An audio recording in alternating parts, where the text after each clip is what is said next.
दोस्तों, सोचिए, अगर आपकी जिंदगी का सबसे बुरा दिन हो और जिस इंसान पर आपने सबसे ज्यादा भरोसा किया हो वही आपका हाथ छोड़ दे, तो कैसा लगेगा। यही हुआ डिम्पल के साथ। कहानी की शुरुआत होती है अस्पताल से, जहां इंस्पेक्टर डिम्पल को भरोसा दिलाता है कि अपराधियों को किसी भी कीमत पर नहीं छोड़ा जाएगा। वह कहता है कि पूरी पुलिस टीम आरोपियों के पीछे लगी है और उन्हें ऐसी सजा मिलेगी कि आने वाली पीढ़ियां भी किसी लड़की की तरफ गलत नजर से देखने की हिम्मत नहीं करेंगी। डिम्पल भी हार मानने से इनकार कर देती है। वह साफ कहती है कि चाहे लड़ाई कितनी भी लंबी क्यों न हो, जब तक हर अपराधी को सजा नहीं मिलती वह चैन से नहीं बैठेगी। उधर इस दर्दनाक घटना की खबर पूरे शहर में फैल जाती है।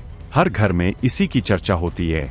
लोग गुस्से में है, दुखी है और एक ही सवाल पूछ रहे हैं कि आखिर समाज में बेटियां कब सुरक्षित होंगी। लेकिन इसी बीच एक ऐसी बात सामने आती है जो इस कहानी को बिल्कुल नया मोड़ दे देती है। अनुपमा और अनुज सिर्फ अस्पताल तक मदद करके नहीं रुकते, वे डिम्पल और उसके पति निर्मित को अपने घर ले आते हैं ताकि उन्हें सुरक्षित माहौल मिल सके। कई लोग उनके फैसले की तारीफ करते हैं, लेकिन कुछ लोग इसे गलत बताते हैं।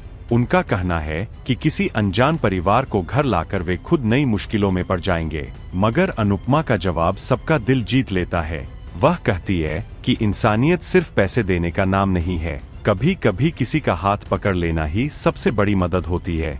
लेकिन असली तूफान अभी बाकी था। निर्मित बाहर से शांत दिखाई देता है, लेकिन अंदर ही अंदर वह टूट चुका है। उसके मन में समाज का डर घर कर चुका है। उसे लगता है कि लोग उसे और उसकी पत्नी को ताने मारेंगे, उनकी जिंदगी कभी सामान्य नहीं हो पाएगी। धीरे धीरे उसका व्यवहार बदलने लगता है। वह डिम्पल से दूरी बनाने लगता है और एक दिन चुपचाप घर छोड़कर जाने का फैसला कर लेता है। जब अनुपमा को इसका पता चलता है तो वह निर्मित को रोकने की पूरी कोशिश करती है। वह उसे समझाती है कि प्यार का असली इम्तिहान अच्छे दिनों में नहीं बल्कि सबसे बुरे वक्त में होता है। वह कहती है कि डिम्पल को किसी हीरो की जरूरत नहीं है, उसे सिर्फ अपने पति के साथ की जरूरत है। अगर आज उसने उसका हाथ छोड़ दिया तो वह जिंदगी भर खुद को माफ नहीं कर पाएगा। लेकिन निर्मित का जवाब सबको झकझोर देता है। वह कहता है कि वह इतना मजबूत इंसान नहीं है। उसे डर है कि लोग उसकी पत्नी को देखकर बातें करेंगे, उसे देखकर उंगलियां उठाएंगे।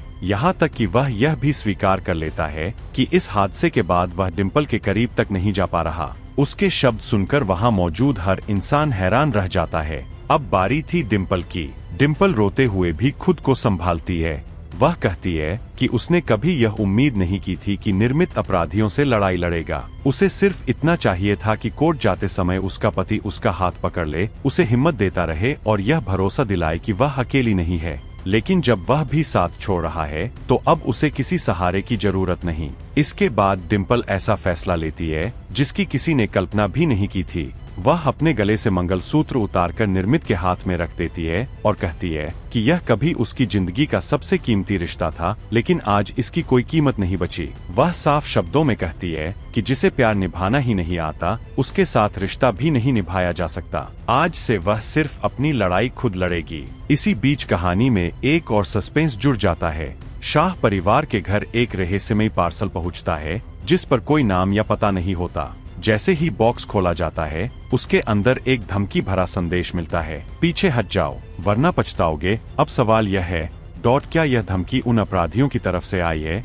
क्या डिम्पल अकेले इंसाफ की इस लड़ाई को जीत पाएगी? और क्या निर्मित को अपनी सबसे बड़ी गलती का एहसास होगा या वह हमेशा के लिए डिम्पल की जिंदगी से चला जाएगा? आगे की कहानी में यही सवाल सब कुछ बदलने वाले हैं।